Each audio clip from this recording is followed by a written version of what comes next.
Imagination is everything. I can't remember who wrote those three words in that order, but it seems he summed up it all. Imagination is everything.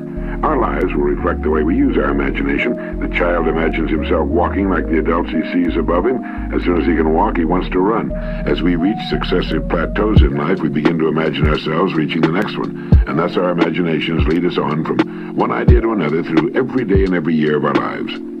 But if we're not careful, our imaginations can lead us into mazes of confused complications from which we may find it difficult to extricate ourselves. So it's a good idea, as we use our imagination, to always strive for simplicity, to avoid the complicated. Remember the three main departments of living: family, how we spend our days, work and leisure, and income. If we're wise, we'll work toward keeping each as uncomplicated as possible, as interesting and as rewarding as possible, but at the same time, simple and straightforward. Are we living the lives we want to live, or are we living stereotyped lives based on phony values? Usually, they're a combination of both, a kind of compromise which says surely other people must have some idea of what constitutes the good life. After all, there are so many of them. But when we look closer, we see that they're living shadow lives, as Mumford calls them. In competition, ice skating, you've seen a couple match each other's movements almost perfectly. It's called shadow skating, I believe. They try to match each other's movements so perfectly that each might be the other's shadow. In any sort of neighborhood, you will tend to find people living much the same way. Their homes, landscaping, furnishings, and lives are typified, if by anything at all, by an almost total lack of imagination. Imagination, like anything else, needs fuel for production. You can't have something from nothing. Thomas Edison said, "I'm a sponge. I want to know the answer to everything." With his great lifetime inventory of information, he could assemble an incredible array of new combinations and permutations. Electric light is a combination of elements, and so is any good idea, or any bad idea for that matter. Most of us make the mistake of not asking why. Why do I live here, in this house, rather than in some other house? Why this life instead of another life? Why this work instead of other work? Why these rewards instead of others? Now, this doesn't mean we'll change anything necessarily, but at least we'll be living lives that have been examined and found to be to our personal liking. We'll know that we're not living the lives we're living simply because they reflect and are pretty much composite copies of the lives we see about us. There should be, to my way of thinking, deep main currents in our lives. Our family lives, our work, and our leisure, and our rewards in the form of income. Our family lives should be good and richly satisfying. What is our input here? How are we using our imaginations to bring meaning, charm, and love to our family relationships? It's an ongoing process that should become richer and more meaningful with the passing of time.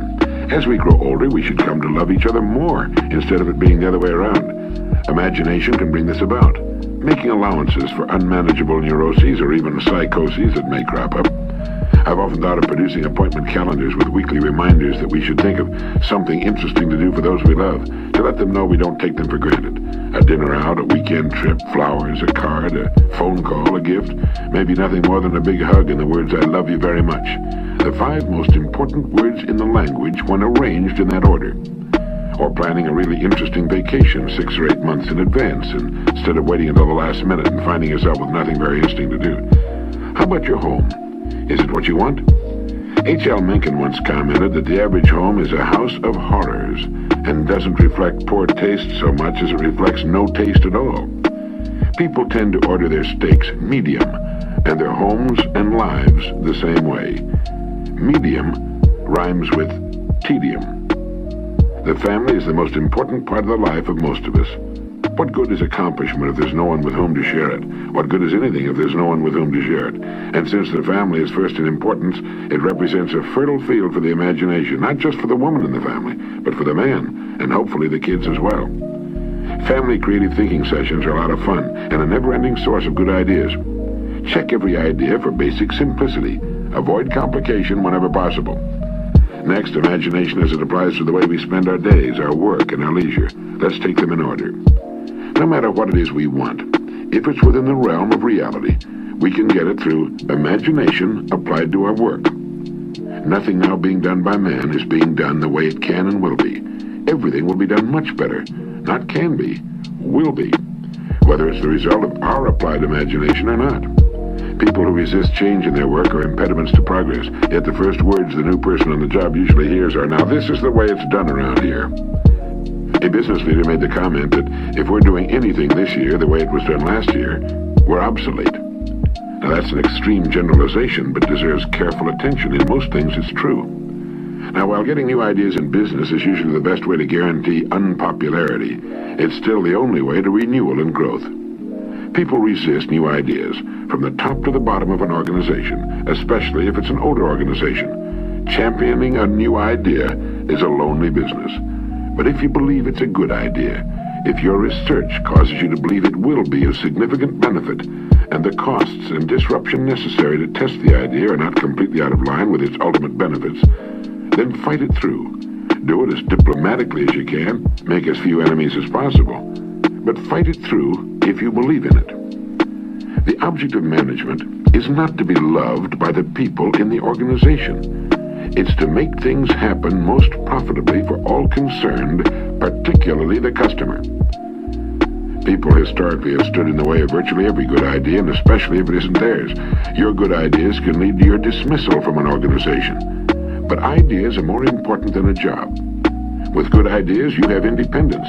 There's always a way to succeed. A friend of mine found he couldn't get his ideas through the board of directors. He resigned, and beginning at about the age of 60, he built a $300 million a year business on his rejected ideas. Walt Disney used to ask 10 people what they thought of a new idea.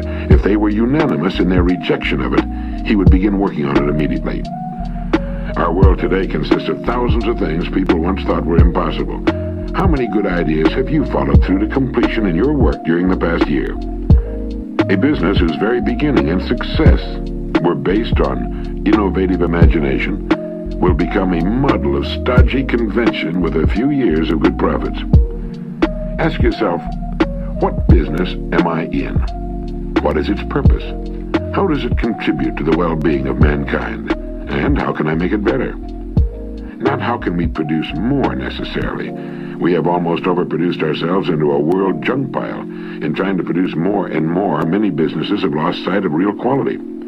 Quantity became the god, with a small increment of profit on mountain ranges of units, gadgets, shiny junk that fell apart when the purchaser got it home, knobs that broke or fell off, buttons that came off, toys that couldn't stand the strain of being unwrapped.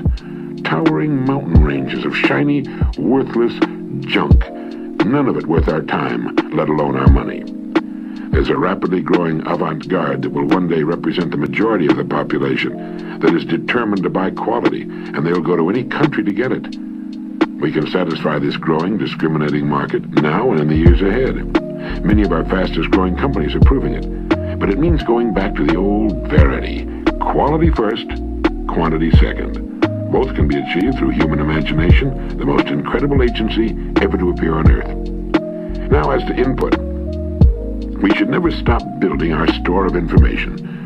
We can never get an idea without raw material, which is information and application. If there's real talent there too, so much the better, but talent has a way of developing with hard application, daily application, perspiration, long hours of study and deep thought. Become a sponge for information that applies to what you do. Read everything you can find on the subject. Build a fine library of books that are filled with the ideas of others on your specialty, whatever it may be. You know, my wife is a great cook.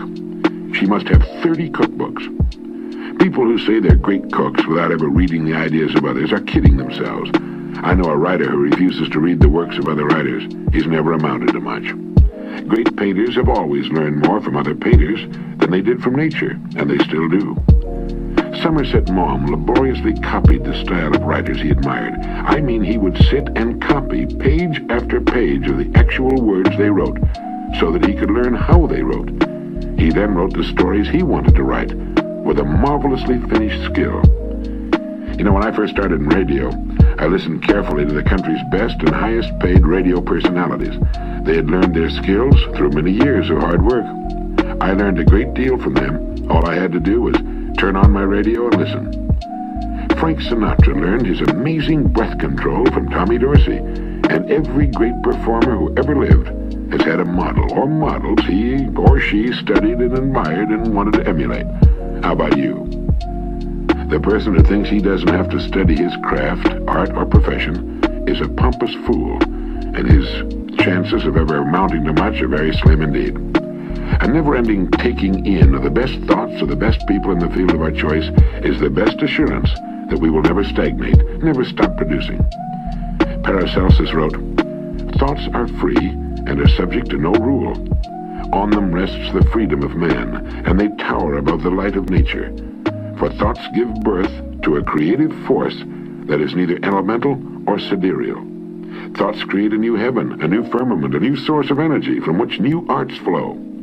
When man undertakes to create something, he establishes a new heaven, as it were, and from it the work that he desires to create flows into him. For such is the immensity of man, that he is greater than heaven and earth." If we can catch the vision that life is lived from within out, that it's not so much what happens around us or to us as what happens in us that counts, we can set our own pace, live our own lives, meet situations and people objectively without fear or resistances, and we can become healthier and as prosperous and happy as we want to be.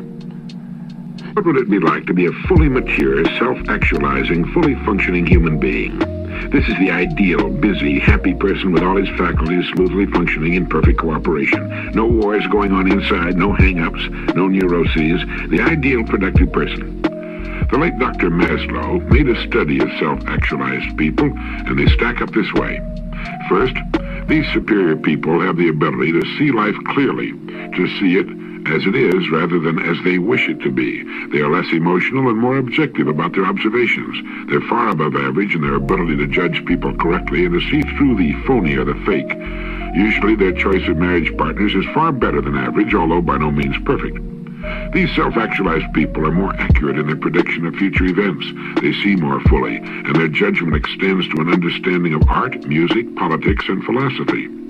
Yet they have a kind of humility, the ability to listen carefully to others, to admit they don't know everything, and that others can teach them. This concept can be described as a childlike simplicity and lack of arrogance. Children have this ability to hear without preconception or early judgment. As the child looks out upon the world with wide, uncritical, innocent eyes, simply noting or observing what is the case, without either arguing the matter or demanding that it be otherwise, so does the self-actualizing person look upon human nature in himself and in others. Without exception, Maslow found self-actualizing people to be dedicated to some work, task, duty, or vocation which they considered important. Because they were interested in this work, they worked hard, and yet the usual distinction between work and play became blurred. For them, work is exciting and pleasurable. Maslow found creativity to be a universal characteristic of all the self-actualizing people he studied. Creativeness was almost synonymous with the terms healthy, self-actualizing, and fully human. Now here again, the creativity of these people is similar to that of little children before they learn to fear the ridicule of others. Maslow believes this to be a characteristic which is too frequently lost as we grow older. Self-actualizing people either do not lose this fresh, naive approach, or if they lose it, they recover it later in life. Spontaneity is typical of this person.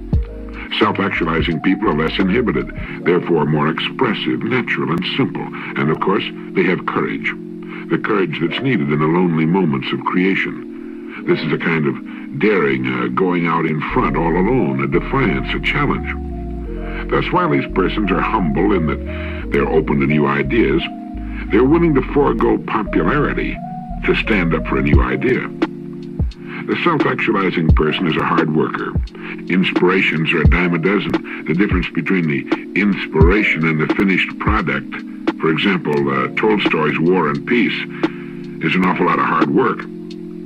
To go on, the self-actualizing person has a low degree of self-conflict. He's not at war with himself. His personality is integrated. This gives him more energy for productive purposes. As Maslow puts it, truth, goodness, and beauty are in the average person in our culture only fairly well correlated with each other, and in the neurotic person even less so. It is only in the evolved and mature human being, in the self-actualizing, fully functioning person, that they're so highly correlated that for all practical purposes they may be said to fuse into a unity. The psychologically healthy person is both selfish and unselfish, and in fact these two attitudes merge into one. The healthy person finds happiness in helping others. Thus, for him, unselfishness is selfish. They get selfish pleasure from the pleasures of other people, which is a way of being unselfish. Or saying it another way, the healthy person is selfish in a healthy way, a way which is beneficial to him and to society too. Research indicates that the healthy person is most integrated when facing a great creative challenge, some worthwhile goal, or a time of serious threat or emergency.